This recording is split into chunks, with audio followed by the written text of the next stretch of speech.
SSC GD की तैयारी करने वाले उन छात्र छात्राओं के नाम है जिनकी तैयारी थोड़ी कम है या जिनकी तैयारी ठीक है। देखिए, जिनकी तैयारी कम है तो उनकी तैयारी यहां से कंप्लीट हो जाएगी, और जिसकी तैयारी ठीक है साथियों वो यहां से क्या कर सकते हैं, रिवीजन कर सकते हैं, यानी कि कंप्लीट रिवीजन करेंगे साथियों हिंदी का, सामान्य ज्ञान का, करंट अफेयर का और रीजनिंग और साथियों मैथ का। यानी कि जैसे आपके इस बार सवाल आएंगे हूबहू साथियों वही क्वेश्चंस लगभग मैंने लिए हैं। तो हिंदी के सबसे पहले आप 20 क्वेश्चंस देखेंगे और आपके एग्जाम में भी 20 क्वेश्चंस आते हैं। मैं अगर कहता हूं साथियों अगर सेम टू सेम यही 20 सवाल आ जाते हैं तो आपका स्कोर कितना रहना चाहिए, आज आप ये साथियों बात मुझे कमेंट सेक्शन में बताएंगे, ठीक है ना साथियों। तो अपने स्कोर को अचीव करने के लिए लग जाइए। पहला सवाल है आपकी स्क्रीन पर कि क्रय का साथियों विलोम क्या होता है, मुझे बताइए। देखिए, अगर हम क्रय की बात करें, क्रय का मतलब होता है कोई चीज खरीदना, खरीदने का विलोम क्या हो जाएगा, बेचना, और बेचना किसको कहा जाता है, विक्रय कहा जाता है। क्रय मूल्य का विलोम विक्रय मूल्य, क्रय का विलोम विक्रय हो जाएगा। दोनों बातें आप लोग ध्यान रखेंगे। उसके बाद देखिए साथियों, उदय का आपसे विलोम पूछा जा रहा है, जैसे कि आपने देखा होगा साथियों सूर्यास्त, ठीक है ना, यानी कि सूर्य अस्त हो गया, आपने सुना होगा सूर्य उदय हो रहा है, तो सूर्य उदय हो रहा है, यानी कि मैं कह सकता हूं अस्त का विलोम क्या हो जाएगा, उदय, और उदय का विलोम क्या हो जाएगा, अस्त हो जाएगा। यानी कि जिनका भी आंसर ऑप्शन नंबर डी मैं कहूंगा आंसर आपका बिल्कुल करेक्ट है। अगला सवाल है आपकी स्क्रीन पर, आपसे पूछा जा रहा है साथियों अग्ग का विलोम क्या होगा, मुझे बताइए। तो अग्ग का विलोम क्या होगा, अग्ग का विलोम साथियों विग होगा। उसके बाद देखिए नेक्स्ट नंबर का सवाल है आपकी स्क्रीन पर, अंधेरे में तीर चलाना, इस मुहावरे का मतलब क्या होता है बताइए। अंधेरे में तीर चलाना साथियों, देखिए इधर उधर करना नहीं, टाल मटोल करना नहीं, व्यर्थ श्रम करना नहीं, लक्ष्य विहीन प्रयास करना। यानी कि लक्ष्य विहीन प्रयास करने को क्या कहा जाता है, अंधेरे में तीर चलाना कहा जाता है। उसके बाद देखिए मीठी छुरी चलाना, इस मुहावरे का मतलब क्या होता है बताइए, आकर्षित करना नहीं, विश्वासघात करना। बिल्कुल साथियों, मीठी छुरी चलाने को क्या कहा जाता है, विश्वासघात करना, एक तरीके से इसको कहा जाता है। उसके बाद देखिए गाल फुलाने का मतलब क्या होता है बताइए। साथियों अगर आपने अभी तक इस वीडियो को लाइक नहीं किया तो तुरंत वीडियो को लाइक कर दीजिए, और जो लोग भी चैनल पर नए हैं और चैनल को अभी तक अगर आपने सब्सक्राइब नहीं किया है तो चैनल को तुरंत सब्सक्राइब कर दीजिए, क्योंकि भाई गाल फुलाने को क्या कहा जाता है, रूठना कहा जाता है। क्या कहा जाता है, रूठना कहा जाता है। उसके बाद देखिए कुछ लाभ पाने की चाह, इसके लिए एक शब्द की अगर मैं साथियों बात करूं तो आप मुझे क्या बताएंगे, कुछ लाभ पाने की चाह को क्या कहा जाता है, लिप्सा कहा जाता है। जिनका भी आंसर यहां पर ऑप्शन नंबर सी मैं कहूंगा बिल्कुल करेक्ट है। जो पहरा देता है उसको रक्षक कहेंगे, उसको सेवक कहेंगे, उसको प्रत्यागत कहेंगे या उसको प्रहरी कहेंगे। तो उसको तो साथियों प्रहरी कहा जाता है जो पहरा देता है। उसके बाद देखिए अगला सवाल है कि नीचे दिए गए शब्द के लिए उचित वाक्यांश के लिए विकल्पों को चुनना, यानी कि आपको कुल मिला के इतनी सी बात बताना है कि अभूतपूर्व का मतलब क्या होता है बताइए। जो किसी पर अभियोग लगाए उसको अभूतपूर्व नहीं, जिस पर अभियोग लगाया गया हो उसको अभूतपूर्व नहीं साथियों, जो पहले घटित ना हुआ हो उसको कहा जाता है अभूतपूर्व। तो जिनका आंसर जो लोग भी यहां पर हैं ऑप्शन नंबर सी के साथ मैं कहूंगा आंसर आपका बिल्कुल करेक्ट है। अगला सवाल है सही वर्तनी वाले शब्द का चयन कीजिए, यानी कि आपसे यहां पर यह पूछा जा रहा है कि सांसारिक कैसे लिखा जाता है। तो सांसारिक की अगर बात करती हो गया साथियों एक तरीके से सान, और ये आपका क्या हो गया, ये आपका हो गया सारिक। तो सांसारिक ऐसा कहां पर लिखा हुआ है, ऐसा ऑप्शन नंबर डी में लिखा हुआ है, राइट आंसर आपका डी के साथ। अगला सवाल है कि सही वर्तनी वाले शब्द का चयन कीजिए, यानी कि परिस्थिति कैसे लिखा जाता है। तो ये तो परिस्थिति हो गया, यह भी गलत है। परिस्थिति की अगर बात करें, ये आपका पारिस्थिति लिखा हुआ है, पारिस्थिति लिखा हुआ जो कि गलत है। परिस्थिति कैसे लिखा जाता है, जैसे आपका ऑप्शन नंबर सी में है, आंसर आपका सी के साथ जाएगा। अगला सवाल है आपके स्क्रीन पर, बताइए कि इनमें से कालिदास, आपको बताने कि इनमें से सही वर्तनी किसकी है, यानी कि कालिदास कौन से ऑप्शन में बिल्कुल सही लिखा हुआ है। तो कालिदास आप कैसे लिखते हो, जैसे ऑप्शन नंबर ए में लिखता है कि ऐसे लिखते हो, बिल्कुल साथियों जैसे आपको ऑप्शन नंबर ए में कालिदास लिखा हुआ है सेम टू सेम आप ऐसे ही लिखते हैं। अब उसके बाद आपसे कहा जा रहा है कि शुद्ध वाक्य इसमें से मुझे बताइए कि शुद्ध वाक्य कौन सा है। देखिए काम पूरा कर डालो नहीं तो जुर्माना होगा, यह शुद्ध वाक्य है, मुझे तो नहीं लग रहा है। इस समय सर्दी गलत लिखा हुआ है, दोष तुम्हारा है, दोष गलत लिखा हुआ है। वक्त निकल जाता है पर बात याद रह जाती, ये आपका बिल्कुल सही जवाब, यानी कि शुद्ध वाक्य इन चारों में से जो होगा वो ऑप्शन नंबर डी वाला होगा। नेक्स्ट नंबर का सवाल है, फिर से आपसे पूछा जा रहा है शुद्ध वाक्य। देखिए यहां पर अगर बात करें शुद्ध वाक्य की, अगर बात करें साथियों, उन लोगों की मनोवृत्ति ठीक नहीं लगती, ये शुद्ध वाक्य होगा। या खुदा की कसम गजब हो गई, नहीं गजब हो गया गलत है। इस लड़की का चाल, नहीं इस लड़की की चाल, ये होना चाहिए। यहां की हवा पानी बहुत खराब है, यहां की हवा पानी बहुत खराब है, ये होना चाहिए। मैं कहूंगा शुद्ध वाक्य आपका जो है वो ऑप्शन नंबर ए वाला है। अगला सवाल है कि इनमें से अशुद्ध वाक्य मुझे बता दीजिए, कौन सा अशुद्ध वाक्य है बताइए।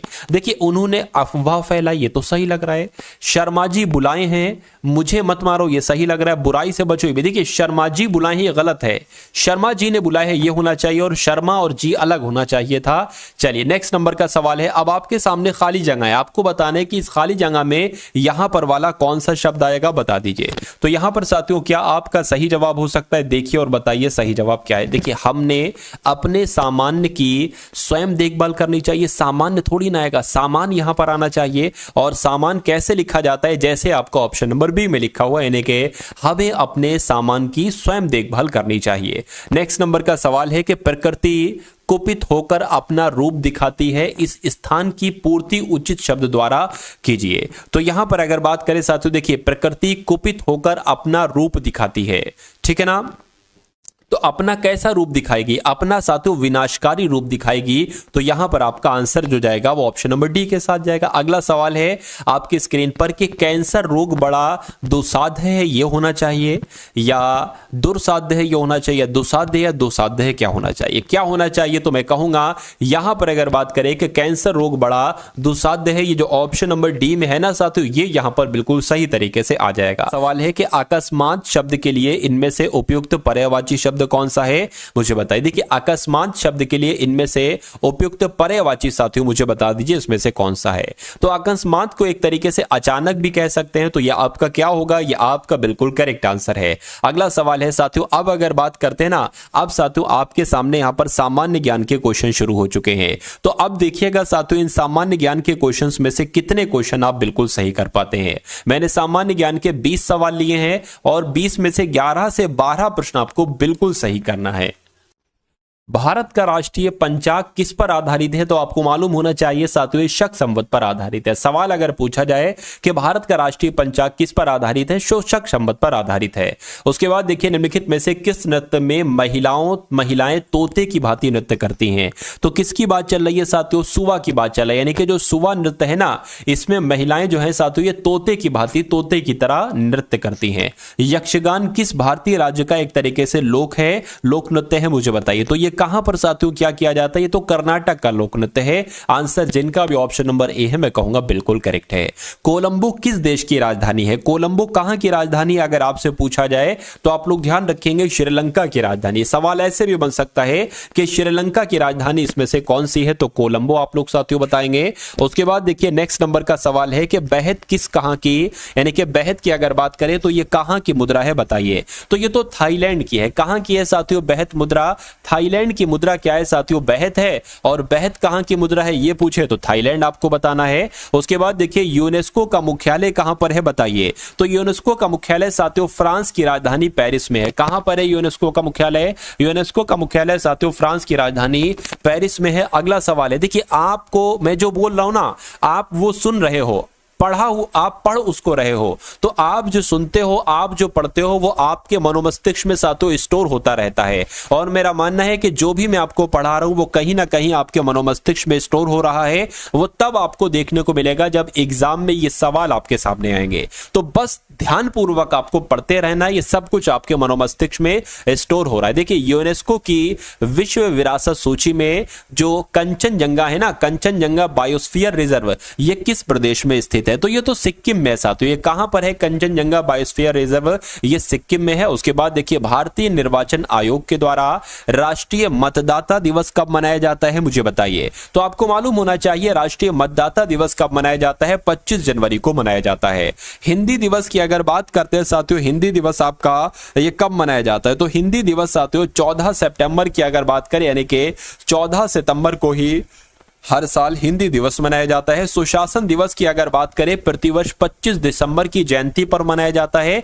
तो किसकी जयंती पर मनाया जाता है मुझे बताइए। चलिए साथियों,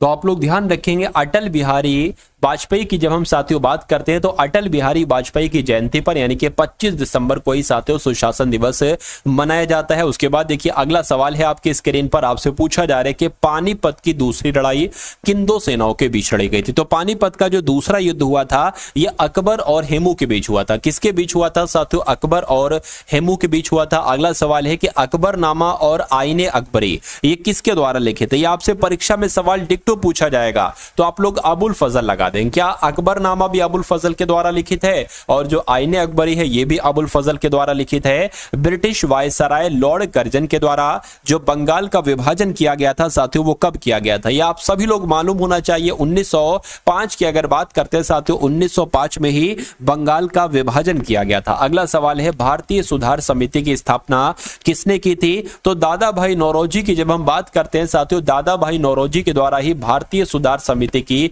स्थापना की गई थी। आमार सोनार बांग्ला यह बांग्लादेश का राष्ट्रगान है। पूछा जा रहा है कि आमार सोनार बांग्ला यह किसके द्वारा लिखित है? तो यह रविन्द्रनाथ टैगोर के द्वारा लिखित है। किसके द्वारा लिखित है? रविन्द्रनाथ टैगोर के द्वारा लिखित है आमार सोनार बांग्ला और यह बांग्लादेश का राष्ट्रगान है। उसके बाद देखिए इनमें से कौन Indian society of oriental art के संस्थापकों में से एक हैं? तो यहां पर अगर बात करते हैं साथियों क्या अवनींद्रनाथ टैगोर आपका राइट आंसर हो जाएगा क्योंकि Indian society of oriental art के संस्थापक कौन है? तो एक तरीके से अवनींद्रनाथ टैगोर का नाम आप लोग ध्यान रखेंगे। लॉर्ड कर्जन का संबंध इनमें से किस घटना से है मुझे बताइए। तो लॉर्ड कर्जन की अगर बात करते हैं साथियों इनके समय में बंगाल का विभाजन हुआ था। सही जवाब जिनका भी ऑप्शन नंबर ए है मैं कहूंगा बिल्कुल करेक्ट है। अगला सवाल है आपकी स्क्रीन पर साथियों कि किसे रेलवे बोर्ड का अध्यक्ष और सीईओ नियुक्त किया गया है? सीईओ की अगर बात करते हैं साथियों यानी कि चीफ एग्जीक्यूटिव ऑफिसर तो किसे बनाया गया है? सतीश कुमार का नाम आप लोग ध्यान रखेंगे क्योंकि रेलवे बोर्ड के अध्यक्ष भी यही है सतीश कुमार और चीफ एग्जीक्यूटिव ऑफिसर भी यही है सतीश कुमार। उसके बाद देखिए अगला सवाल है कि किस राज्य के मुख्यमंत्री ने सुभद्रा योजना शुरू की है? साथियों जब देखिए मैं अब यहां पर अगर बात करते हैं सुभद्रा योजना की किसकी, ये बहुत इंपॉर्टेंट योजना है साथियों जो कि ओडिशा राज्य के द्वारा शुरू की गई है। यानी कि सुभद्रा योजना किस राज्य के मुख्यमंत्री ने शुरू की है? तो ओडिशा के मुख्यमंत्री ने शुरू की है। उसके बाद देखिए किसने प्रारंभिक बाल अवस्था शिक्षा को बढ़ावा देने के लिए आरंभ कार्यक्रम शुरू किया है? तो आरंभ कार्यक्रम की अगर बात करते हैं साथियों तो पंजाब के द्वारा शुरू किया गया है आरंभ कार्यक्रम। ये बात आपको साथियों मालूम होना चाहिए। आंसर यहां पर जिनका ऑप्शन नंबर सी है मैं कहूंगा बिल्कुल करेक्ट है। अब यहां पर अगर बात करें साथियों आपके सामने यहां पर रीजनिंग के टॉप लेवल के आपके क्वेश्चन शुरू हो चुके हैं। आप सभी को पता है साथियों कि रीजनिंग की अगर बात करते हैं आपके एग्जाम में 20 क्वेश्चंस आएंगे। तो आज की इस वीडियो में साथियों मैं पूरे आपको 20 क्वेश्चंस कराऊंगा। आप देखिएगा कि आप इसमें कितने यानी कि अगर ऐसे ही 20 क्वेश्चंस आ जाते हैं तो कितने क्वेश्चन आप बिल्कुल सही कर पाते हैं। मैं जो आपको टारगेट दे रहा हूं यानी कि अगर ऐसा सवाल आते हैं तो कट ऑफ कितनी जा सकती है? तो यह समझ लीजिए साथियों 13 के ऊपर का ही आपका स्कोर होना चाहिए। 13 से कम आपका स्कोर नहीं होना चाहिए इन 20 सवालों में। देखिए इस सवाल की अगर बात करें स्नूकर को 8 लिखा जाता है, रोब को साथियों 5 लिखा जाता है तो क्रिकेट को क्या लिखा जाएगा मुझे बताइए। अगर कभी भी साथियों आपके सामने कोई वर्ड लिखा हो और उसके बाद कोई नंबर लिखा हो फिर कोई वर्ड लिखा हो फिर कोई नंबर हो, इसका मतलब अगर छोटा नंबर है तो ये माना जाएगा कि लेटर्स को काउंट कर दिया गया 1 2 3 4 5 6 7 7 है, एक जोड़ दिया 8 बन जाएगा। 1 2 3 4 4 है, एक जोड़ दिया 5 बन जाएगा। उसी प्रकार 1 2 3 4 5 6 7 7 है, एक जोड़ दिया साथियों 8 बन जाएगा और 8 आपका बिल्कुल सही जवाब हो जाएगा। यहां पर अगर बात करें अगर छोटा नंबर है तो आप मैंने तरीका बताया, लेकिन अगर यही नंबर साथियों बड़ा होता जैसे कि 80 के आसपास का या 60 या 70 के आसपास का तो हो सकता था इनको प्लस किया जाता जैसे कि 19 प्लस 14 प्लस 15 प्लस 15 ऐसे करके, या अगर मान लेते नंबर बहुत बड़ा होता 300 400 तो हो सकता था ठीक है ना इनको गुणा किया गया, लेकिन फिर तो बहुत बड़ा नंबर चला जाता। अगला सवाल है आपकी स्क्रीन पर देखिए और मुझे बताइए कि आपका सही जवाब क्या हो सकता है। कि निम्नलिखित शब्दों के अक्षरों में एक समूह 3 से अधिक स्वर नहीं होने चाहिए। यानी कि जितने वर्ड आपको दिख रहे हैं अक्षरों में एक समूह में से 3 से अधिक स्वर नहीं होने चाहिए। निम्नलिखित में से कौन इस नियम का पालन नहीं करता है? देखिए यहां पर अगर बात करते हैं साथियों कितने 3 से अधिक स्वर ना हो, 3 हो 2 हो 1 हो। यहां पर देखिए 1 स्वर ठीक है ना। और दो स्वर, स्वर क्या होते हैं? स्वर मतलब वॉवेल, यानी कि ए ई आई ओ यू, ये क्या हो गए? ये साथियों स्वर हो गए। ये साथियों क्या हो गए? ये साथियों आपके वॉवेल हो गए। ठीक है, तो देखिए एक हो गया, दो हो गया, यानी कि इसमें तो दो स्वर आए हैं। ठीक है, तीन से ज्यादा ना हो ये कहा जा रहा है। अगर तीन से ज्यादा होगा ना, वही आपका आंसर होगा। देखिए एक स्वर, दो स्वर, तीन स्वर, यहां पर तीन स्वर हो गए। तीन से ज्यादा ना हो, जो तीन से ज्यादा जिस वर्ड में होंगे ना, वो आपका आंसर होगा। एक स्वर और उसके बाद दो स्वर, तीन स्वर, यहां पर भी तीन स्वर हैं। एक स्वर, दो स्वर, तीन स्वर, चार स्वर, तो मैं कह सकता हूं यहां पर आपके चार स्वर हो गए। चार स्वर हो गए तो यह आपका बिल्कुल सही जवाब हो जाएगा। उसके बाद देखिए अगला सवाल है कि एक पिता ने अपने पुत्र के जन्म दिवस पर कुछ लड़के और लड़कियों को बुलाया। लड़कों की संख्या लड़कियों से दो कम थी। क्या साथियों कहा जा रहा है? ध्यान से देखिएगा। पिता ने सभी लड़कों को 10 रुपए और सभी लड़कियों को 20 रुपए स्वरूप दिए। यदि कुल 280 रुपए खर्च हुए तो लड़कों की संख्या आपसे यहां पर पूछी जा रही है साथियों। तो सवाल को बहुत ध्यान से आपने पढ़ा। अब यहां पर अगर बात करते कैसे इस सवाल को करेंगे, अगर ये सवाल आपके एग्जाम में आ जाता है। अब देखिए यहां पर साथियों हम मान लेते हैं लड़कों की संख्या जो है वो x है। क्या? अगर हम साथियों यहां पर यह मान ले कि जो लड़कों की संख्या है वो x है, और लड़कियों की अगर बात करते हैं साथियों के लड़कियों की संख्या क्या है, तो ये भी मैं आपको बता देता हूं। लड़कियों की संख्या मान लेते x+2 है। क्यों? क्योंकि यहां पर कहा गया है ना साथियों कि एक पिता ने अपने पुत्र के जन्म दिवस पर कुछ लड़के और लड़कियों को बुलाए। ठीक है, लड़कों की संख्या लड़कियों से दो कम है, यानी कि लड़कियों से दो कम है। यह भी मैं कह सकता हूं लड़कियों की संख्या दो ज्यादा है।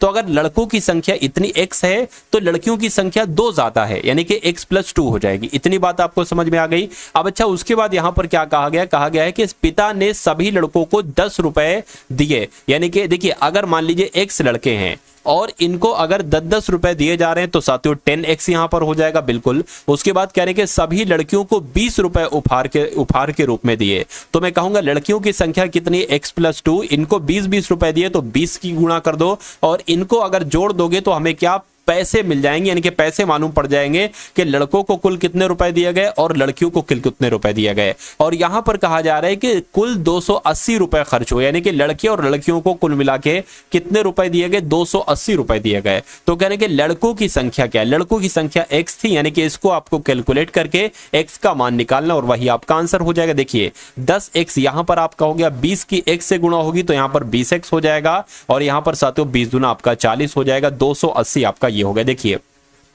इन दोनों को अगर जोड़ेंगे 10x प्लस 20x ये आपका 30x हो जाएगा, और 40 उधर चला जाएगा, 280 में से माइनस होगा तो 240 यहां पर आ जाएगा। अगला स्टेप यहां पर मैं लिख देता हूं साथियों। देखिए यहां पर x है, यहां पर x है। अब देखिए अगला स्टेप क्या होगा? x बराबर 240/30 आ गया। 30 ये नीचे आ जाएगा भाग में इसके, जीरो से ये जीरो कैंसिल हो जाएगा। 3 एकम 3, 3 7 21, 3 8 24, यानी कि x का मान आपका क्या निकला? 8 निकला। तो लड़कों की संख्या कितनी होगी? 8 होगी। और अगर पूछा जाता है लड़कियों की संख्या कितनी होती है तो x+2 यानी कि 8 + 2 यानी कि 10 होती। तो आंसर आपका बी हो जाता उस समय। लेकिन यहां पर जिनका भी आंसर ए है, मैं कहूंगा आंसर आपका बिल्कुल करेक्ट है। अगला सवाल है आपकी स्क्रीन पर साथियों, देखिए मुझे बताइए सही जवाब क्या है। लिखा हुआ है कि एक दर्पण में देखने से पता चलता है कि जो एनालॉग घड़ी है इसकी सुइयों में 1:30 हुआ है। यानी कि अगर बात करें साथियों, क्या एक मान लीजिए घड़ी है, 12 यहां पर बजेगा, 3 यहां पर बजेगा, 6 ये, 9 ये बजेगा, 1 यहां पर बजेगा। कह रहे कि 1:30 हुआ है, यानी कि घंटे की सुई ये और मिनट की सुई साथियों ये आपकी हो गई। ठीक है, कहां पर? दर्पण में देखने पर ये पता चलता है। लेकिन अगर कह रहे हैं तो बताओ सही समय क्या हुआ होगा? यानी कि दर्पण में अगर हम नहीं देखे, अगर हम साथियों रियल एक तरीके से देखें तो देखिए ये ऐसे करके टेढ़ी है ना, तो ये इस तरफ से थोड़ी सी टेढ़ी हो जाएगी, और ये जहां पर सुई है वो तो वहीं पर रहेगी। तो ये क्या बजा है साथियों? ये 10:30 हुआ है। मैं कह सकता हूं साथियों 10:30 बजा है, इसलिए सही जवाब आपका ऑप्शन नंबर ए के साथ जाएगा। अगला सवाल है आपकी स्क्रीन पर, देखिए साथियों और मुझे बताइए कि आपका सही जवाब क्या हो सकता है। चलिए किस ऑप्शन के साथ साथियों यहां पर आपका राइट आंसर जा सकता है, देखिए और बताइए फटाफट राइट आंसर आपका क्या हो जाएगा। चलिए साथियों, अगर आपने इस वीडियो को अभी तक लाइक नहीं किया तो तुरंत साथियों इस वीडियो को आप लोग लाइक भी कर दीजिए, और चैनल पर अगर नए हैं तो चैनल को सब्सक्राइब भी कर दीजिए। इसको मैं थोड़ा सही तरीके से लिख देता हूं, अभी आपकी समझ में नहीं आ रहा होगा लेकिन अभी आपकी समझ में आ गया। 45वें नंबर का ये सवाल है। देखिए ये लिखा हुआ है 15, ये लिखा हुआ है 25, ये लिखा हुआ है 30, और 15 के नीचे क्या है साथियों 60 है, और 60 के नीचे क्या है 240 है, ठीक है। 25 के नीचे क्या है साथियों 100 है, और 100 के नीचे क्या है 400 है। अब यहां पर आपको बताने कि यहां पर क्या नंबर आएगा, और इसके नीचे है 480। अब देखिए ये 15 से 60 हुआ है, 60 से 240 हुआ, कैसे हुआ ये आपको बताना है। 25 से 100 हुआ है, 100 से 400 हुआ, कैसे हुआ है ये आपको बताना है। अब 30 से यहां पर क्या होगा, बस इतनी सी बात आपसे यहां पर पूछी जा रही। देखिए अगर हम साथियों 15 की गुणा 4 से कर दें तो 15 चौक 60 हो जाएगा, और अगर 60 की गुणा साथियों 4 से कर दें तो 240 हो जाएगा। अरे भाई 6 चौक 40 हो गया, ठीक है, 6 चौक 24 हो गया, और 0 का 0 लगा दो। उसी प्रकार यहां पर साथियों अगर हम 25 की गुणा 4 से कर दें तो 100, और 100 की गुणा साथियों 4 से कर दें तो कितना 400, यानी कि अब 30 की अगर गुणा 4 से कर देते साथियों 4 3 12 यानी कि 120 आ जाएगा, और 120 की गुणा 12 से कर देते यानी कि 12 चौक 48 तो 480 आ जाएगा। तो मैं कहूंगा 120 हमारा बिल्कुल सही जवाब हो जाएगा। और जो लोग भी यहां पर हैं ऑप्शन नंबर सी के साथ, मैं कहूंगा आपका आंसर यहां पर साथियों बिल्कुल करेक्ट है। साथियों पूरे 20 क्वेश्चन देखिएगा, कितने पूरे 41वें नंबर से सवाल आपके शुरू है रीजनिंग के, और 60 तक चलेंगे, और उसके बाद साथियों मैथ के क्वेश्चंस को भी हम लोग देखेंगे, ठीक है ना। चलिए यहां पर अगर बात करें, एक आदमी अपने घर से यात्रा शुरू करता है और वो 5 किलोमीटर उत्तर की तरफ जाता है। तो मान लेते हैं साथियों 5 किलोमीटर उत्तर की तरफ चला गया, ठीक है, इतनी बात आपको समझ में आ गई। उसके बाद कह रहे हैं कि फिर वो दाईं ओर मुड़ता है और 10 किलोमीटर जाता है। तो दाईं ओर मुड़ा और 10 किलोमीटर चला गया, वहां से वो फिर से दाईं मुड़ता है और 10 किलोमीटर जाता है, वहां से फिर देखिए ये तो 5 हो जाएगा, और ये यानी कि कुल मिला के ये 10 आपका हो गया।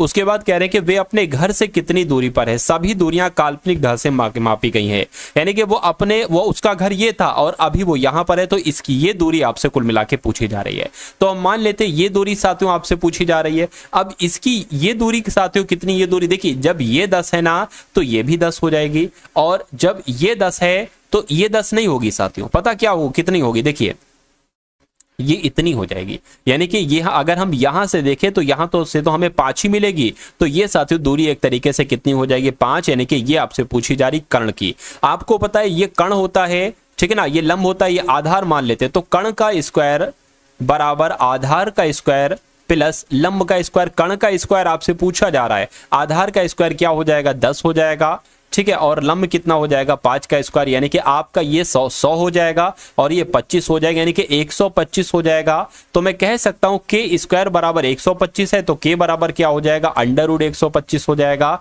तो यानी कि के का आपसे यानी कि इसकी लंबाई जो होगी वो अंडर रूट 25 होगी, तो अंडर रूट 125 होगी। अंडर रूट 125 कहां पर लिखा हुआ है, ऑप्शन नंबर सी में लिखा हुआ है। यहां पर अगर बात करें लिखा हुआ है कौन से चिन्हों और संख्याओं को परस्पर बदल लेने से निम्नलिखित समीकरण सही बनेगा। अब देखिए आपके सामने जो समीकरण है वो 6 + 2 - 3 = 16, यानी कि इनको कैलकुलेट करके 16 कैसे आएगा।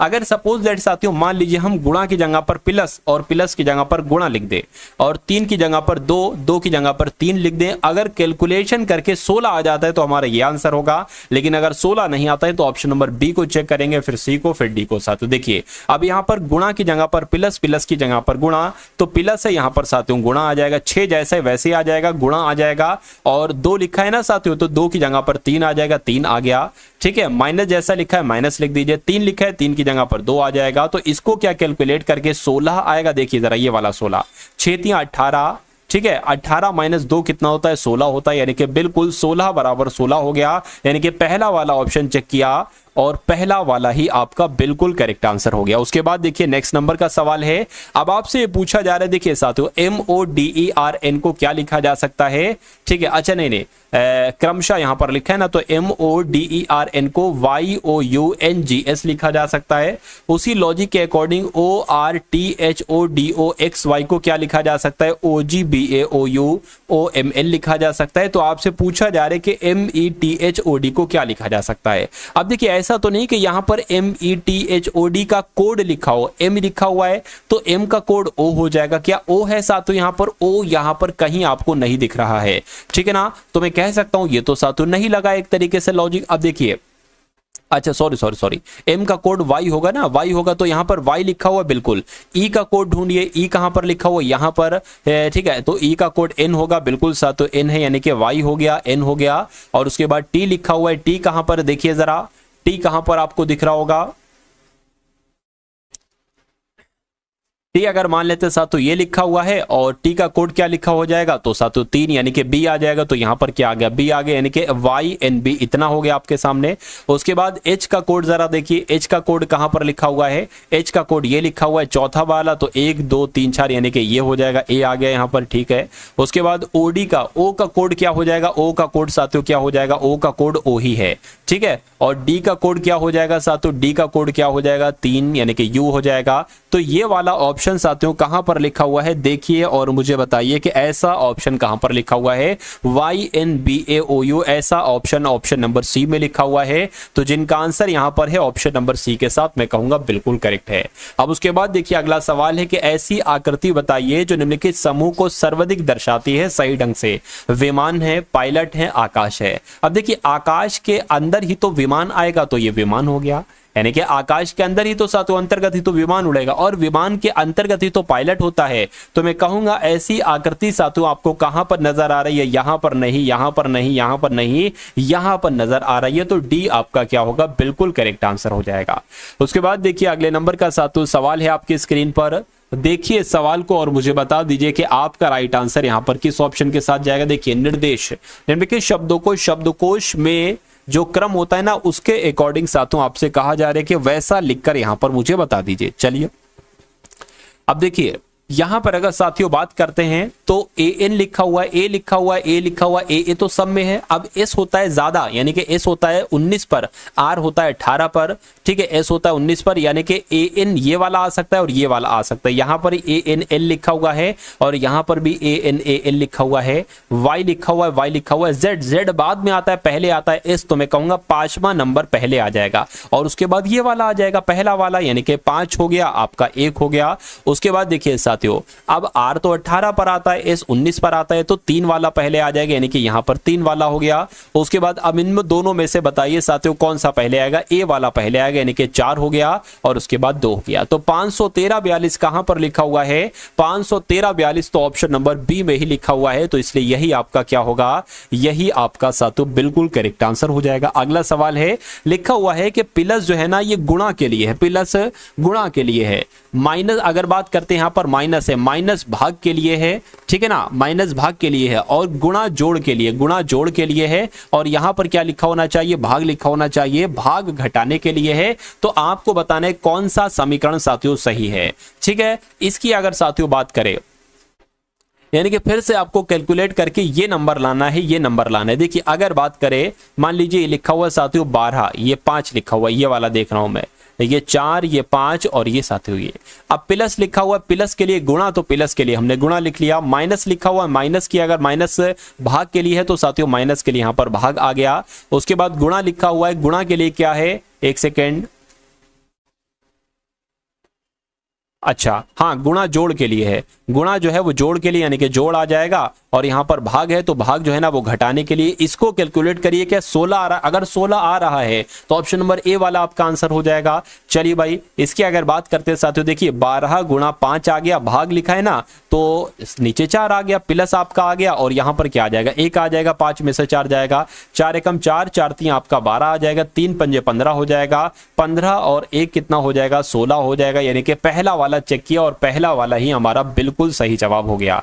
उसके बाद देखिए नेक्स्ट नंबर का सवाल है आपके स्क्रीन पर साथियों, देखिए और मुझे बताइए कि आपका सही जवाब क्या हो सकता है, बताइए फटाफट। चलिए देखिए 8 को 128 लिखा जाता है तो 6 को क्या लिखा जाएगा मुझे बताइए। अगर बात करें 8 की 128 की भाग 8 से करें, ठीक है ना, 8 की भाग 128 से करे क्या आता है, 8 एकम 8, 8 पंच 40, 8 छंग 48, यानी कि 16 आता है।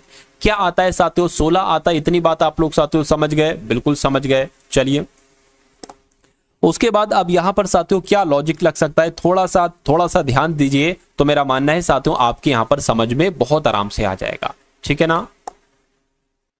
यानी कि कहने का मतलब यह है कि 16 की गुणा अगर 8 से कराएंगे तो 128 आ जाएगा, लेकिन क्या 16 की गुणा यहां पर हम लोग 6 से कराएंगे तो क्या साथियों ऑप्शन में से कुछ आ सकता है। 16 छंग तो साथियों कितना होता है, 16 पंजे 80, 16 छंग 96, तो ये तो साथियों होगा नहीं, ठीक है ना। अब यहां पर अगर बात करें ये नहीं होगा तो क्या होगा, देखिए ये लॉजिक हमारा फेल हो गया, ये लॉजिक नहीं लगा यहां पर। चलिए कोई दिक्कत नहीं। अब अगर यहां पर बात करें साथियों, देखिए अब यहां पर अगर बात करें अब क्या हो सकता है, एक सेकंड कलर में ले लेता हूं ये वाला। चलिए अब अगर बात करें साथियों, देखिए ये 128 है ना, ये साथियों 64 का डबल है, ये 64 का दुगना है।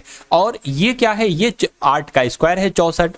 यानी कि अगर बात करें इसी प्रकार 6 का स्क्वायर हम करा के 36 आ जाए, और 36 का जो डबल होता है वो साथियों कितना होता है, वो 72 होता है। और 72 ऑप्शन में भी है। यानी कि लॉजिक आप समझ गए ना, 8 से 128 कैसे बनाया गया है, पहले 8 का स्क्वायर कराया गया है 64, और 64 का डबल कर दिया 128। उसी प्रकार 6 का संबंध किससे बनेगा, तो 6 का स्क्वायर कराया गया है 36, और 36 का डबल कर दिया गया 72 बन जाएगा। तो उम्मीद करता हूं ये सवाल, ये लॉजिक आपकी समझ में आ चुका होगा। उसके बाद देखिए LACK को क्या लिखा गया है, 396 लिखा गया है, ठीक है ना। उसके बाद लिखा हुआ है BACK को क्या लिखा जा सकता है, मुझे बताइए। मैंने आपको अभी बताया था कि अगर कोई वर्ड लिखा हो और कोई बड़ा सा नंबर हो तो उसका मतलब ये तो होगा नहीं 12 + 1 + 3 + 11, ये तो होगा नहीं, उसमें गुणा हो रही होगी। तो 12 × 1 × 3 × 11। अब इनकी साथियों गुणा कराओ, देखिए 11 × 3 = 33 हो जाएगा 12, यानी कि 12 की गुणा साथियों किससे करा लीजिए, 33 से करा लीजिए, ठीक है ना। 12 × 3 आपका 36, 12 × 3 आपका 36, 6 आ गया, 9 आ गया, 3 आ गया, बिल्कुल साथियों 396 आ गया। अब मैं कह सकता हूं कि 2 × 1 × 3 × 11, यानी कि 11 × 3 = 33, 33 दूना कितना हो जाएगा, 66 हो जाएंगे। तो 66 आपका बिल्कुल सही जवाब हो जाएगा, जिनका आंसर यहां पर ऑप्शन नंबर ए मैं कहूंगा आंसर आपका साथियों बिल्कुल करेक्ट है। अब उसके बाद आपको बताना है कि जैसे 36 से यहां पर 50 बनाया गया है, उसी प्रकार 64 से यहां पर क्या बनाया जा सकता है, 82, 78, 72 या 70। फटाफट आंसर आप लोग का यहां पर आना चाहिए। देखिए अगर बात करें साथियों 36 की और किसकी, और 50 की, देखिए अगर हम इसको साथियों 6 का स्क्वायर मान ले तो क्या ये हमारा 7 का स्क्वायर हो सकता है, बिल्कुल, बस एक एक्स्ट्रा है। अरे भाई 6 का स्क्वायर 36 होता है, 7 का स्क्वायर 49 होता है, लेकिन एक घटाना पड़ेगा आपको। चलिए कोई दिक्कत नहीं। ये होता है साथियों 8 का स्क्वायर, यानी कि क्या यहां पर 9 का स्क्वायर करेंगे, बिल्कुल साथियों 9 का स्क्वायर कितना होता है, 9 का स्क्वायर 81 होता है। एक घटाने की बात चल रही है साथियों, सॉरी एक घटाना थोड़ी ना, एक बढ़ाना है यहाँ पर। अरे 7 का स्क्वायर 7 7 49, एक बढ़ाया गया है यहाँ पर, तो एक इसमें हमें बढ़ाना पड़ेगा, यानी कि यहाँ पर जो नंबर आएगा वो 82 आ जाएगा। 9 × 81 + 1 82 हो गया। और 82 कौन से ऑप्शन में है, ऑप्शन नंबर ए वाले में है। तो ये आपका बिल्कुल करेक्ट आंसर है। नेक्स्ट नंबर का सवाल है आपकी स्क्रीन पर, देखिए और मुझे बताइए कि आपका राइट आंसर यहाँ पर किस ऑप्शन के साथ जा सकता है। चलिए, कहने कि ऊष्मा का संबंध जैसे कैलोरी से है, वैसे ही ध्वनि का संबंध किससे होगा, नॉट से, डेसिबल से, रिक्टर से, या साथियों जूल से, बताइए। देखिए ऊष्मा का मात्रक क्या है, ऊष्मा का मात्रक कैलोरी है। तो ध्वनि का मात्रक क्या होता है, ध्वनि का मात्रक साथियों डेसिबल होता है। इसलिए सही जवाब आपका ऑप्शन नंबर बी हो जाता है। अब उसके बाद देखिए अगले नंबर का साथियों सवाल है। इस क्वेश्चन की अगर बात करें, क्वेश्चन अच्छा है, बड़े शानदार एक तरीके का क्वेश्चन है। तो इस क्वेश्चन की अगर बात करें साथियों, देखिए और फटाफट मुझे बता दीजिए कि आपका राइट आंसर यहां पर किस ऑप्शन के साथ जाएगा। चलिए देखिए, यहां पर अगर बात साथियों बात करें ABCDEF, यानी कि 6 लोग हैं, यानी कि 6 लोग हैं, 3 व्यक्ति प्रति पंक्ति के अनुसार 2 पंक्तियों बैठे, यानी कि 2 पंक्ति यहां पर बताई गई हैं। एक पंक्ति ये और एक पंक्ति ये। एक पंक्ति में 3 लोग बैठे हैं और दूसरी पंक्ति में कितने लोग बैठे हैं, 3 लोग बैठे हैं, कुल मिला के 6 लोग हैं, ये यहां पर बताया गया है। उसके बाद क्या है कि ई किसी भी पंक्ति के अंत में नहीं बैठा, यानी कि ई कहां पर बैठेगा, ई बीच में बैठेगा। ई साथियों यहां पर भी बैठ सकता है और ई यहां पर भी बैठ सकता है। मान लीजिए 1 सेकंड के लिए हमने ई को नीचे बैठा दिया, अगर नीचे बैठाने पर हम आंसर तक पहुंच जाते हैं तो ठीक है, वरना फिर क्या करेंगे, फिर पंक्ति ई को ऊपर बैठा लेंगे। चलिए, ई किसी भी पंक्ति के अंत में नहीं है, यानी कि ई ना तो यहां हो सकता, ना यहां हो सकता, ना यहां हो सकता, ना यहां हो सकता, तो यहां पर हमने उसको बैठा दिया। उसके बाद कहने के एफ के बाएं और दूसरे स्थान पर डी है। अब देखिए एफ के बाएं ओर बताया गया। अब देखिए जो यहां पर बैठे ना, यहां पर इनका मुंह इस तरफ है और जो यहां पर बैठे उनका मुंह साथियों इस तरफ है। तो अगर बात करें साथियों, देखिए एफ के बाएं दूसरे स्थान पर, एफ के बाएं दूसरे स्थान पर कौन बताया गया है साथियों, एफ के बाएं दूसरे स्थान पर डी बताया गया। ठीक है, इसको छोड़ दीजिए। कहने के ई का पड़ोसी है सी, क्या ई का पड़ोसी है सी, यानी कि ई का पड़ोसी कौन है, सी है। तो सी यहां पर भी बैठ सकता है, यहां पर भी बैठ सकता है, यहां पर भी सी बैठ सकता है, यहां पर भी सी बैठ सकता है। चलिए, उसके बाद कह रहे हैं कि डी के विकर्णवत सम्मुख है अच्छा, यहां पर कहा गया है कि सी जो है वो सी जो बताया गया है साथियों वो ई का पड़ोसी बताया गया है, और कहा जा रहा है कि जो है सी जो है ना ये डी के विकर्णवत सम्मुख है। यानी कि अगर मान लीजिए साथियों डी को हम यहां पर बैठा दें तो डी का जो होगा ना वो विकर्णवत हो जाएगा। विकर्ण साथियों ये होता है, यानी कि सी हमने यहां पर ही हम बैठा लेंगे। इतनी बात आपको समझ में आ गई। चलिए ठीक है, इसको हम साथियों गायब कर देते हैं। उसके बाद क्या कहा जा रहा है कि एफ का पड़ोसी है बी। एफ का क्या पड़ोसी है साथियों, देखिए अब हम एफ को कहां पर बैठा लेंगे, एफ का पड़ोसी है बी, तो एफ को यहां पर साथियों और बी को यहां पर आप बैठा दीजिए। उसके बाद कह रहे हैं साथियों, अब दोबारा से इसको पढ़िए, कह रहे हैं कि ई किसी पंक्ति के अंत में नहीं है। ठीक है, ई किसी पंक्ति के अंत में नहीं है। एफ के बाईं ओर दूसरे स्थान पर डी बैठा है। एफ के बाईं ओर दूसरे स्थान पर डी बैठा है। बिल्कुल साथियों डी बैठ गया। ई का पड़ोसी है सी, ई का पड़ोसी है सी जो कि डी के विकर्णवत सम्मुख बैठा है, डी के विकर्णवत सम्मुख बैठा है। ठीक है, एफ का पड़ोसी है बी, एफ का पड़ोसी बी हो गया, एफ का पड़ोसी बी हो गया। उपरोक्त सूचना के आधार पर बी के सम्मुख कौन है, तो बी के सामने कौन होगा साथियों, ई होगा। ठीक है ना, ई होगा तो मैं कहूंगा ई आपका बिल्कुल करेक्ट आंसर हो जाएगा, जो कौन से ऑप्शन में है, जो ऑप्शन नंबर साथियों डी में है। भाई बहुत बढ़िया, वेरी गुड क्लास। चलिए अब देखिए, जो यहां पर नहीं बैठा है ना उसको वो यहां पर बैठ जाएगा, यहां पर ए नहीं बैठा है तो ए बैठ जाएगा। खैर हमें आंसर चाहिए था और आंसर हमें जो है वो मिल चुका है। यहां पर अगर बात करें साथियों ए जेड डब्ल्यू डी, ए जेड डब्ल्यू है और उसके बाद साथियों लिखा गया है सी एक्स यू एफ, और उसके बाद आपको बताने कि यहां पर कौन से 4 लेटर आएंगे और उसके बाद जी टी क्यू जे ही आना चाहिए। तो इस सवाल को करने का तरीका क्या है साथियों, 2 सवाल इस टाइप के आपके रियल एग्जाम में अवश्य पूछे जाएंगे, तो ध्यान रखें कम से कम एक, ज्यादा से ज्यादा 2 जरूर आएगा। देखिए यहां पर साथियों ए से ये सी हुआ है, यानी कि साफ दिख रहा है साथियों 2 बड़ा है। Z से X हुआ है साथियों यहां पर 2 घटा है। W से U हुआ है तो मैं कह सकता हूं क्या हुआ है, तो 2 घटा है साथियों। यहां पर अगर बात करें Z से फिर से 2 घटा है और W से हुआ है साथियों फिर से आपका 2 घटा है, और D से F हुआ है तो मैं कहूंगा साथियों 2 बड़ा है।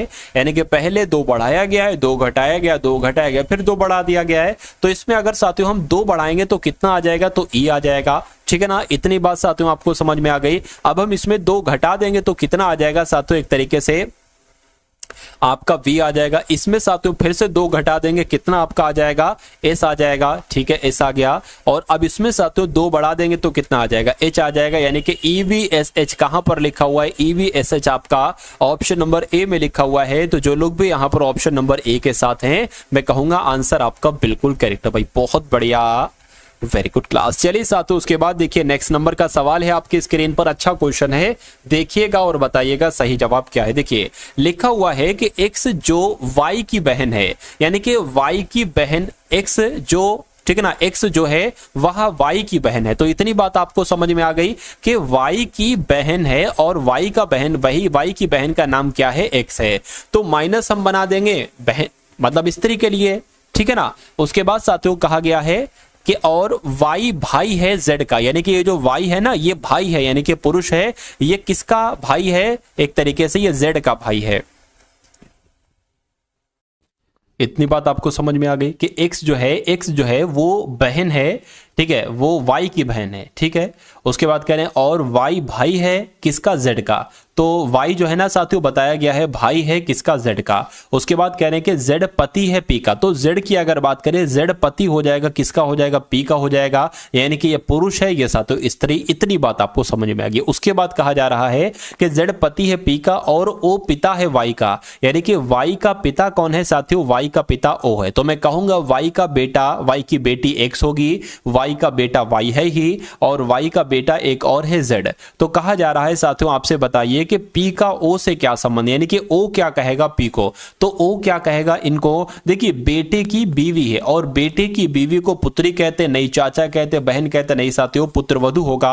तो मैं कहूंगा आंसर जिनका भी ऑप्शन नंबर डी है बिल्कुल करेक्ट है। अब अगला सवाल देखिए आपकी स्क्रीन पर है, देखिए मुझे बताइए आपका सही जवाब क्या होगा। देखिए 18 है, उसके बाद 34 है, उसके बाद 36 है, उसके बाद 54। कह रहे कि विषम संख्या कौन सी है, इसमें से अलग सबसे साथियों संख्या कौन सी है मुझे बताइए।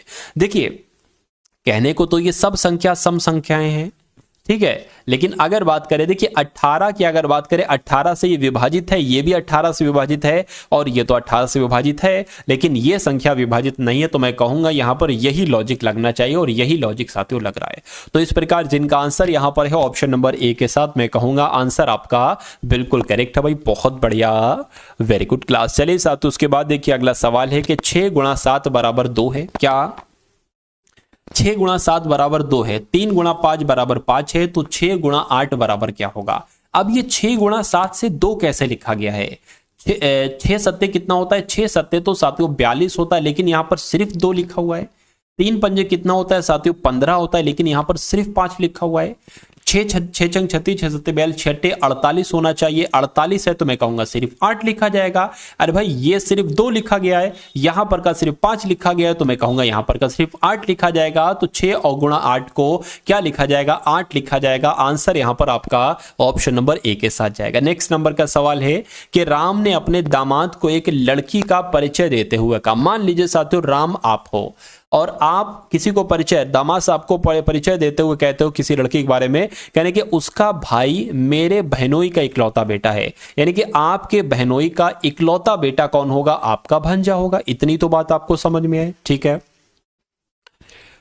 ठीक है ना? इतनी बात साथियों क्या है, इतनी बात आपकी समझ में है। तो कह रहे हैं साथियों उसका भाई, क्या उसका भाई जो है वो मेरे बहनोई का इकलौता बेटा है, यानी कि मेरे बहनोई का इकलौता बेटा जो है ना, ठीक है, वो उसका भाई है। उसका भाई है तो वो क्या, वह लड़की राम की कौन होगी? साली, पुत्री भी नहीं होगी, भांजी होगी। तो भांजी होगी साथियों, इसलिए आंसर आपका ऑप्शन नंबर बी हो जाएगा। भांजी है ना? बी है, ठीक है। नेक्स्ट नंबर का सवाल है आपकी स्क्रीन पर। तो अब आपके यहां पर साथियों कौन से क्वेश्चन शुरू हो चुके हैं? साथियों मैथ के क्वेश्चंस अब आप लोग यहां पर देखेंगे, सभी के सभी एकदम टॉप लेवल के क्वेश्चन है।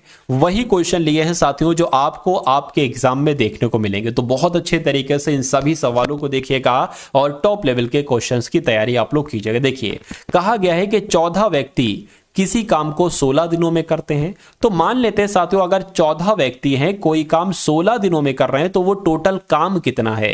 टोटल काम कितना है इसकी गुणा करा लेंगे, हमें पता चल जाएगा टोटल कितना काम है।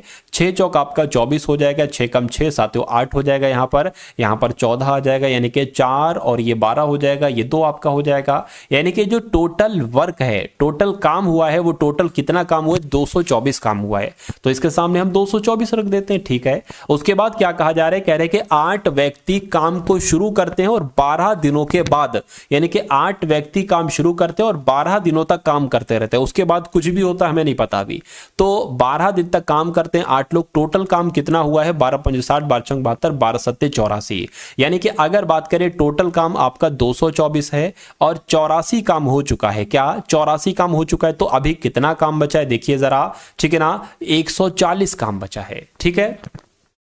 तो अभी 140 काम बचे। हाँ उसके बाद अब देखिए कहने के 12 दिनों के बाद 8 व्यक्ति काम शुरू करते हैं और 12 दिनों के बाद उसमें 8 व्यक्ति को और शामिल कर लिया जाता है। यानी कि अभी 8 व्यक्ति तो काम कर रहे थे, 12 दिन के बाद क्या होता है? 8 व्यक्ति ये तो काम करेंगे, ये भी 8 व्यक्ति काम करने लगेंगे, यानी कि कुल मिला के 16 लोग काम करने लगेंगे। तो कहने के शेष काम, यानी कि जो 140 शेष काम है, इसको कितने दिन में पूरा करेंगे? अरे भाई टोटल अब कितना काम बचा है? शेष काम 140 काम बचा है। इसको साथियों अब 16 लोग कर रहे हैं, तो जब 140 काम है, इसको 16 लोग कर रहे हैं, तो ये काम कितने दिन में निपट पाएगा? तो मैं कहूंगा साथियों देखिए यहां पर अगर बात करें साथियों एक नजदीकी नंबर, पूरा तो नहीं कट पाएगा, पूरा तो साथियों यहां पर नहीं कट पाएगा। लेकिन अगर बात करें 16 की गुणा 8 से करते तो कितना आता है? 128 होता है, फिर वो ज्यादा हो जाएगा, ठीक है ना। फिर आपका अगर बात करते हैं वो आपका जो है ना वो ज्यादा हो जाएगा, 144 हो जाएगा। तो 8 दिन यहां पर पूरे बच रहे हैं और 8 दिन आपका ऑप्शन में भी है, तो आपका राइट आंसर जो जाएगा वो ऑप्शन नंबर डी 8 दिन के साथ चला जाएगा, ठीक है ना। उसके बाद देखिए नेक्स्ट नंबर का सवाल है आपकी स्क्रीन पर साथियों, देखिए और मुझे बताइए कि आपका राइट आंसर क्या होगा। कहा जा रहा है कि 12,000 रुपए की रकम है, इस पर 9 प्रतिशत प्रति वर्ष की दर से 2 वर्ष के अंत में कितना चक्रवृद्धि ब्याज हो जाएगा। चक्रवृद्धि ब्याज की अगर बात करते हैं साथियों, तो मैं कह सकता हूं कि अगर हम मिश्रधन में से अगर हम मिश्रधन में से साथियों मूलधन को घटा देते हैं, मिश्रधन में से साथियों मूलधन को घटा देते हैं, तो हमें क्या प्राप्त हो जाता है, हमें साथियों चक्रवृद्धि ब्याज प्राप्त हो जाता है। इतनी बात तो आपको पता होगी। तो मिश्रधन की अगर बात करें साथियों, देखिए मूलधन आपके पास है 12,000 जो है ना, वो आपके पास मूलधन है 12,000। चक्रवृद्धि ब्याज निकालने के लिए आपको क्या करना पड़ेगा, आपको साथियों मिश्रधन ज्ञात करना पड़ेगा। तो मिश्रधन में से ये मूलधन यानी कि 12,000 घटा देना, चक्रवृद्धि ब्याज आपको मालूम पड़ जाएगा। तो इसके लिए आप क्या करोगे साथियों, वही वाला सूत्र लगाओगे, a + b, a = p 1 + r/100 की पावर t। अब आपके पास देखिए साथियों p है, P मूलधन ही तो है, और A क्या है, A मिश्रधन है, यानी कि A की वैल्यू आपको बताना है। P कितना है, मूलधन कितना है, 12,000 है, ठीक है। 1 + r कितना है, 9% है, तो यहां पर 9 आ गया, बटे 100 आ गया, यहां पर t यानी कि 2 वर्ष आ गया, ठीक है। अब देखिए यहां पर अगर बात करें A बराबर क्या हो जाएगा, 12,000 गुणा 100 × 100, 100 + 9 यानी कि 109 बटे 100 हो गया। अब स्क्वायर लगाए तो इसको साथियों 2 बार आप लोग क्या कर देंगे, 2 बार आप लोग यहां पर लिख देंगे। इन 2 0 से ये 2 0, इस 1 0 से साथियों ये 1 0 कैंसिल हो जाएगा। तो अगर हम साथियों इन सब को गुणा करा ले, क्या यानी कि मिश्रधन की अगर बात करते हैं, मिश्रधन अब आपका कितना निकलेगा, मिश्रधन की अगर बात करें तो 12 गुणा 109 गुणा 109 और भाग कितना साथियों 10। तो इसकी मैं साथियों एक तरीके से कैलकुलेशन यहां पर करा लेता हूं, 12 गुणा 109 गुणा 109, ठीक है, और भाग आपका कितना है, 10 है। यानी कि आपके सामने जो मिश्रधन आया है वो कितना मिश्रधन आया है, वो 14,257.2 मिश्रधन आया है। अब यहां पर से आपको चक्रवृद्धि ब्याज ज्ञात करना है, तो साथियों इसमें से 12,000 आप क्या कर देंगे, माइनस कर देंगे। कुछ ज्यादा हो गया, एक सेकेंड, आप क्या करेंगे साथियों, आप इसमें से 12,000 जो है ना वो माइनस कर देंगे। वो क्या कर देंगे, वो माइनस कर देंगे। तो जब साथियों इसमें से हम 12,000 को माइनस करते हैं, किसमें से, 14,252 में से, 14,252.2 है, ठीक है। इसमें से जब हम साथियों 12,000 माइनस करते हैं साथियों, तो कितना आपके सामने बचेगा, आपके सामने बचेगा 2252 रुपए 2, यानी कि 2252.2, ठीक है ना, इतने बचेंगे। तो ऐसा ऑप्शन कहां पर लिखा हुआ है, ऐसा ऑप्शन ऑप्शन नंबर बी में लिखा हुआ है। तो जो मैंने आपको तरीका, मिश्रधन आपको पता चल गया, मिश्रधन आपके सामने ये है, इसमें से आपने मूलधन घटा दिया, चक्रवृद्धि ब्याज आपके सामने आ गया। तो साथियों 2257.2 रुपए ये क्या है, ये आपका चक्रवृद्धि ब्याज है। उसके बाद देखिए नेक्स्ट नंबर का सवाल है आपकी स्क्रीन पर, देखिए और मुझे बताइए आपका सही जवाब क्या है। साथियों अगर आपने अभी तक इस वीडियो को लाइक नहीं किया है तो इस वीडियो को तुरंत आप लोग क्या कर दीजिए, लाइक कर दीजिए। और जो लोग चैनल पर नए हैं, जिन्होंने चैनल को अभी तक सब्सक्राइब नहीं किया है, तो आप सभी लोगों से रिक्वेस्ट करता हूं कि अगर आप वाकई में इस बार सिलेक्शन लेना चाहते हैं तो इस चैनल को तुरंत सब्सक्राइब कर दीजिए। अब देखिए एक सवाल यहां पर आपसे पूछा जाता है, सवाल आपसे पूछा जाता है कि भैया एक माली है जो कि 17,956 पेड़ इस प्रकार लगाता है कि पेड़ों की उतनी ही पंक्तियां हैं जितनी की एक पंक्ति में पेड़ हैं। यानी कि मान लीजिए अगर एक पंक्ति में 4 पेड़ हैं तो ये 4 ही पंक्तियां हैं, क्या ये 4 ही पंक्तियां हैं, क्या कहे जा रहे हैं, ये 4 ही पंक्तियां हैं, ठीक है ना। तो इस टाइप का सवाल, ये मतलब इस कॉन्सेप्ट पर कुछ ना कुछ सवाल आता है। माली की जगह कुछ भी हो सकता है, हो सकता हो एक ड्राइवर है वो इतनी गाड़ियां चलाता है, ऐसे करके कुछ भी मतलब पूछा जा सकता है।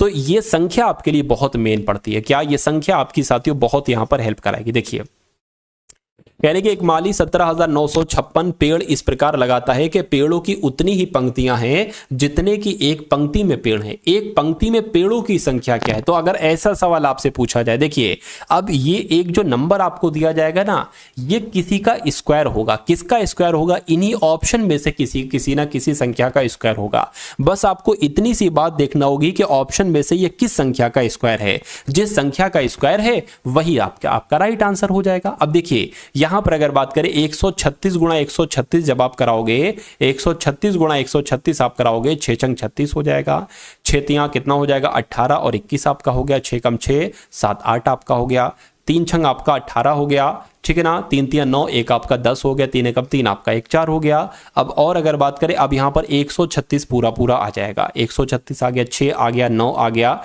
यहाँ पर साथियों 14 आ गया, यहाँ पर 8 और 1 आ गया। ये तो साथियों नहीं मिला, यानी कि 136 करा, 136 का स्क्वायर तो 18,496 होता है, तो ये क्या होगा, ये हमारा आंसर नहीं होगा। अब इसको ट्राई कीजिए साथियों, 134 का क्या कराइए, स्क्वायर कराइए साथियों। देखिए 4 चौक 16 हो जाएगा, 4 3 12 और एक आपका 13 हो जाएगा, 4 एकम 4 5 हो जाएगा, 3 चौक आपका 12 हो जाएगा, 3 3 9 और आपका एक 10 हो जाएगा, 3 एकम 3 4 हो जाएगा। उसके बाद अगर बात करें 134 लिख दो, क्या 134 लिख दो, 6 आ गया, 5 आ गया, 9 आ गया, ठीक है, 7 आ गया, 1 आ गया। बिल्कुल साथियों 17,956 हमें प्राप्त हो गया, यानी कि 17,956 किस संख्या का स्क्वायर है, 134 का स्क्वायर है। तो आपका राइट आंसर किस ऑप्शन के साथ जाएगा, ऑप्शन नंबर बी के साथ जाएगा। भाई बहुत बढ़िया, वेरी गुड क्लास। अगला सवाल है आपकी स्क्रीन पर, देखिए मुझे बताइए आपका राइट आंसर यहां पर किस ऑप्शन के साथ जाएगा। कहा गया है कि साइमन ने एक साइकिल 6810 रुपए में खरीदी, उसने 13.5% वैट अदा किया, ठीक है, यानी कि वैट यानी कि एक टैक्स होता है एक तरीके का। तो जो 6810 रुपए वो देकर आया, इसमें ही मतलब वो 13.5 रुपए का वो ऐड करके है, इसमें मतलब 13.5 रुपए वैट ऐड है, ऐड अभी और ऐड नहीं करना, इसमें ऑलरेडी ऐड है। तो कहने के साइकिल की सूचीबद्ध कीमत क्या है, यानी कि अगर ये वैट ना होता, 13.5% इसमें ऐड ना होता, तो राशि कितनी होती, तो कीमत कितनी होगी, ये आपसे यहां पर पूछा जा रहा है। तो मैं कह सकता हूं 13.5%, तो इसको मैं ऐसे लिख सकता हूं 113.5%। इसकी वैल्यू कितनी दे रखी है, 6810 दे रखी है। तो मैं कहूंगा 100% की वैल्यू आपसे यहां पर पूछी जा रही है। तो 100% की वैल्यू कैसे निकालेंगे, 113.5 साथियों नीचे आ जाएगा और इसकी गुणा आपकी हो जाएगी 100 से। किससे हो जाएगी साथियों, इसकी गुणा आपकी किससे हो जाएगी, 100 से हो जाएगी। तो अगर बात करें इस जीरो को हटाएंगे, आपका यहां पर क्या बढ़ा लेंगे, आपका साथियों यहां पर बढ़ा लेंगे, यानी कि अब अगर बात करें 68 10 और 0 0 0 आ गया, भाग कितना आ गया साथियों, एक, यानी कि 11 35 आ गया। तो अब अगर बात करें साथियों, अब देखिए इसको अगर हम कैलकुलेट कराएं तो 5 से कैलकुलेट करा लेते हैं, 5 से कैलकुलेट। देखिए 5 दूना 10 हो जाएगा, भाई 5 दूना 10 हो गया, और फिर से 5 दूना 10 हो जाएगा, और 3 जाएगा, 5 7 35 हो गया। इसकी अगर बात करें 5 6 5, 5 3 15 हो गया, 5 6 आपका 30 हो गया, 5 दूना 10 हो गया, 0 0 0 आ गया, ठीक है ना। अब देखिए, अब आप ये देखिए कि 227 की किससे गुणा करें कि 1300, ठीक है ना, 1362 आ जाए। क्या आ जाए साथियों, 1362 आ जाए। तो थोड़ा सा अगर आप दिमाग लगाएंगे तो साथियों आप सही जगह तक पहुंच जाएंगे। देखिए अगर हम साथियों इसकी 5 से गुणा कराएं, क्या अगर हम इसकी 5 से गुणा कराएं तो देखिए कितना आता है, देखिए डायरेक्ट एकदम कट जाएगा, 5 सत्ते आपका 35 हो जाएगा, 5 दूना 10 13 हो गया, 5 दूना 10 11 हो गया, 1135 आया, हमें 1300 चाहिए, तो एक और बढ़ाओ, ठीक है ना। क्या बढ़ाओ, यानी कि 227 की गुणा किससे करा लो, 6 से करा लो। क्या किससे करा लो, 6 से करा लो। एक बार देखिए 6 छंग 36, 6 सत्ते 42 हो गया, 6 दूना 12, 13 14 15 16 आपका हो गया, 6 दूना 12 13 हो गया, बिल्कुल साथियों 1362 आ गया। यानी कि 227 से कम 227 और 227 छंग कितने हो जाएंगे, 1362 हो जाएंगे, तो 6 आ गया, 3 जीरो है साथियों, यहां पर 3 जीरो आ गए। तो साइकिल की सूचीबद्ध कीमत कितनी हो जाएगी, 6000 हो जाएगी। तो 6000 आपका बिल्कुल सही जवाब हो जाएगा, जिनका आंसर यहां पर है ऑप्शन नंबर सी। मैं कहूंगा आंसर आपका बिल्कुल करेक्ट। भाई बहुत बढ़िया, वेरी गुड क्लास। चलिए साथियों उसके बाद है नेक्स्ट नंबर का सवाल है आपकी स्क्रीन पर। चलिए देखिए सवाल को और मुझे बताइए कि आपका यहां पर साथियों राइट आंसर किस ऑप्शन के साथ जाएगा। फटाफट आंसर को आप लोग बताने की कोशिश कीजिएगा। लिखा हुआ है 2880 रुपए में बेचा जाता है। क्या अगर एक घड़ी को 2880 रुपए में बेचा जाता है तो विक्रेता को 10% की हानि होती है। कह रहे कि 10% का अगर उसको लाभ प्राप्त करना हो तो वो साइकिल को कितने रुपए में बेचेगा। देखिए 10% की हानि पर जब वो बेचता है तो वो बिकती है 2880 रुपए में, यानी कि ये 90% की वैल्यू दे रखी है। अगर यहां पर ये होता साथियों, क्या होता, अगर यहां पर होता 10% के लाभ से बेचता है तो मैं लिखता 110% की वैल्यू 2880 है, लेकिन यहां पर 10% की हानि से वो बेच रहा है तो मैं कहूंगा 90% की वैल्यू 2880 है। तो 10% के लाभ से आपको बताना, यानी कि आपको 110 की वैल्यू बताना है। तो 90% बराबर 880, यानी कि अगर हम 2880 बटे 90 आ जाएगा तो ये 1% की वैल्यू निकल आएगी। हमें 110 की वैल्यू निकालना है तो इधर इधर भी हम 110 की गुणा कराएंगे और इधर भी हम 110 की गुणा कराएंगे। इसको सॉल्व कर लोगे, आपको मालूम पड़ जाएगा हाँ भाई 10% से लाभ से जब बेचेगा तो वो कितने रुपए में बेचेगा। देखिए 0 से 0 कट गया, ठीक है ना, 9 3 27, 9 दूना 18, 32 की जब हम 11 से गुणा करेंगे तो साथियों कितना आ जाएगा, 2 5 3 यानी कि 3520 आ जाएगा। तो मैं कहूंगा 3520 आपका बिल्कुल सही जवाब हो जाएगा। यानी कि जब 10% लाभ पर उसे वो बेचेगा तो वो 3520 रुपए की बिकेगी। उसके बाद देखिए नेक्स्ट नंबर का सवाल है आपकी स्क्रीन पर, देखिए और मुझे बताइए कि आपका राइट आंसर यहां पर किस ऑप्शन के साथ जाएगा। चलिए भाई देखिए, यहां पर अगर हम लोग बात करते हैं, कह रहे हैं कि ए और बी एक काम को 15 दिनों में करता है। बहुत शानदार क्वेश्चन है।